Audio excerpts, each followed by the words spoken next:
Then David came to Nob to Ahimelech the priest. Ahimelech came to meet David trembling, and said to him, "Why are you alone, and no man with you?"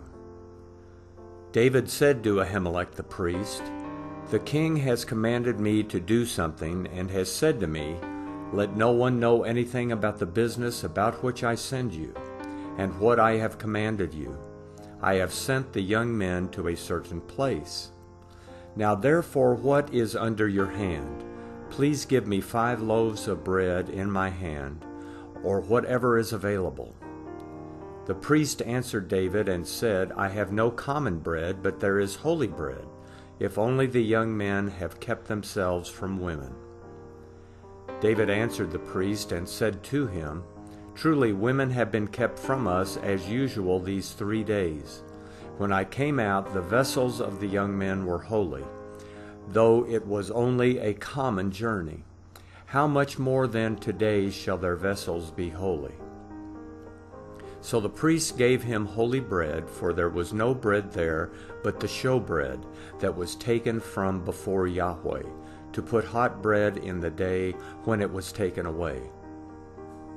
Now a certain man of the servants of Saul was there that day, detained before Yahweh, and his name was Doeg, the Edomite, the best of the herdsmen who belonged to Saul. David said to Ahimelech, "Isn't there here under your hand spear or sword? For I haven't brought my sword or my weapons with me, because the king's business required haste." The priest said, "Behold, the sword of Goliath the Philistine, whom you killed in the valley of Elah, is here wrapped in a cloth behind the ephod. If you would like to take that, take it, for there is no other except that here." David said, "There is none like that. Give it to me." David arose and fled that day for fear of Saul, and went to Achish, the king of Gath. The servants of Achish said to him, "Isn't this David, the king of the land? Didn't they sing to one another about him in dances, saying, 'Saul has slain his thousands, and David his 10,000s?'" David laid up these words in his heart, and was very afraid of Achish, the king of Gath.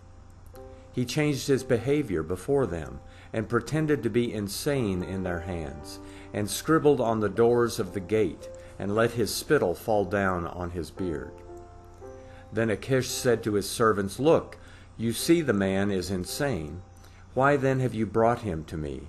Do I lack madmen, that you have brought this fellow to play the madman in my presence? Should this fellow come into my house?"